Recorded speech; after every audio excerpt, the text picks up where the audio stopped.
The Sports Source is brought to you by Fast Frame, with exciting Vol sports prints now available.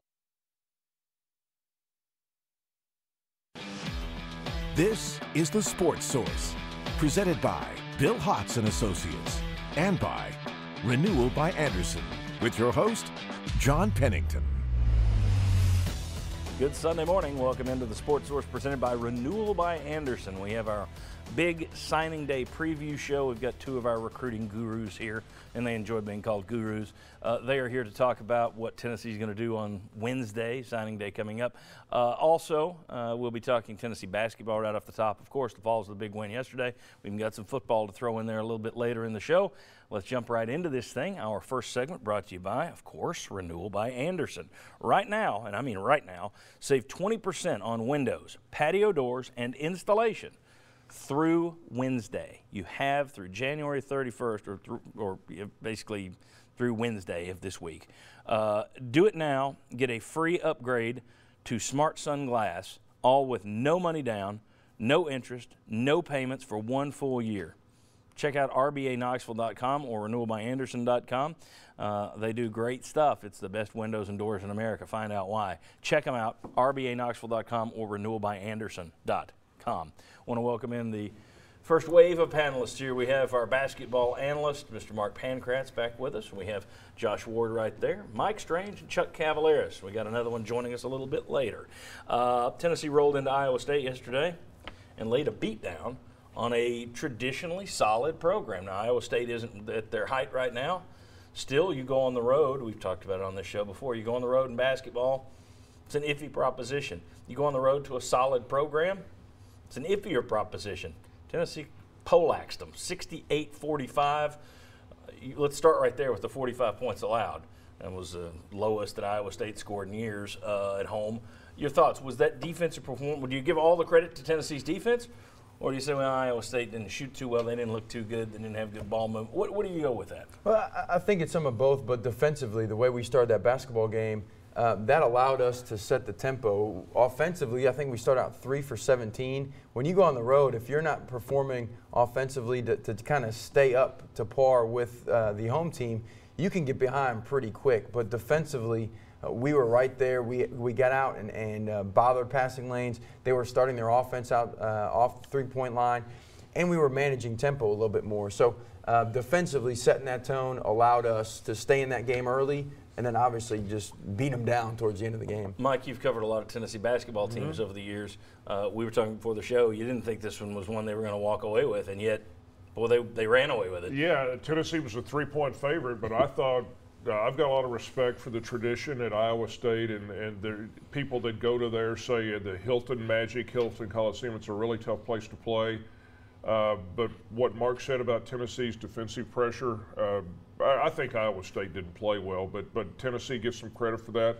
And I thought they were still playing hard defensively at the end with a 20-point lead in the last minutes. Rick didn't substitute, had the same guys out there.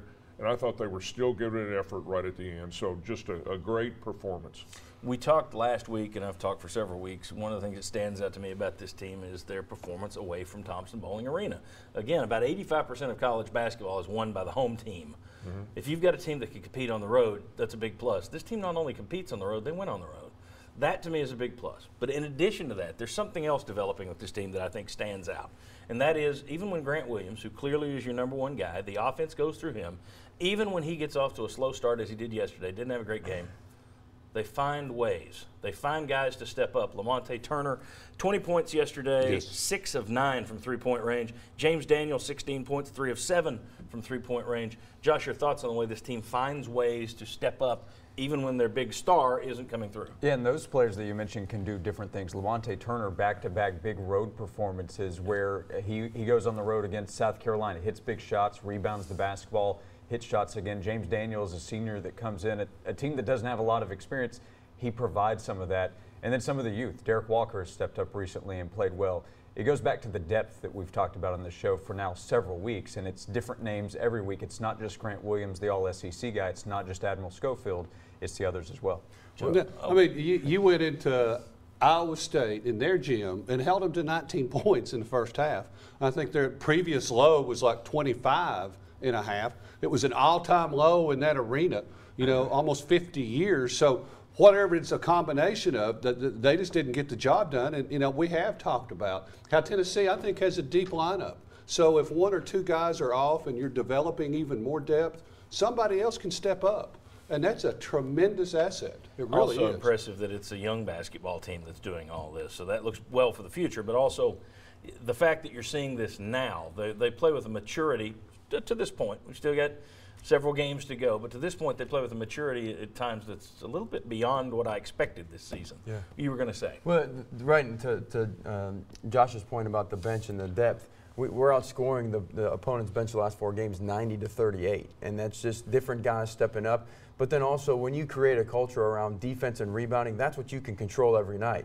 And then that gives Barnes the freedom to say, okay, which guy's got the hot hand tonight? Is it Lamonte? Is it Daniels? Is it Kyle Alexander? Is it Derek Walker? Who are the other guys that are going to step up offensively?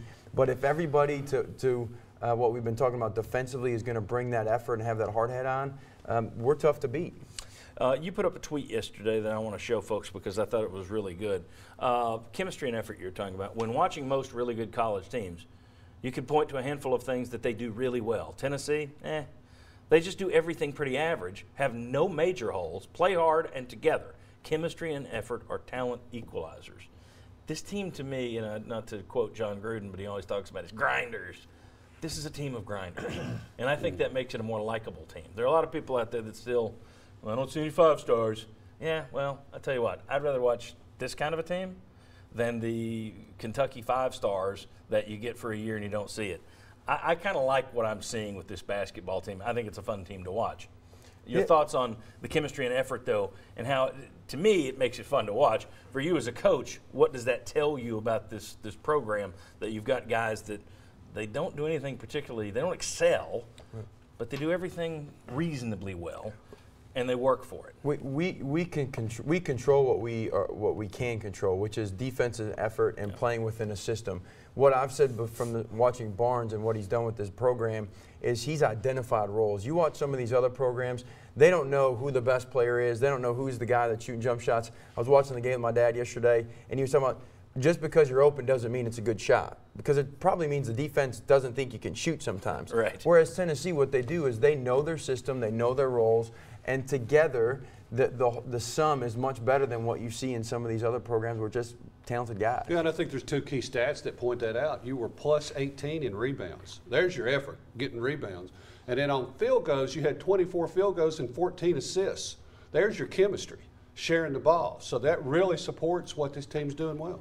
Yeah, I saw some folks this week talking on Twitter about the fact that everybody's got an opinion. Twitter's for anybody out there, so this may be a small opinion, but I saw a couple of people saying this kind of thing. Well, they don't have the star power, so I'm not buying in. Ooh. And I just, if you can't buy in, but what is the difference between Kentucky 15-5 with all their talent, and Tennessee 15-5 that works hard for it every night?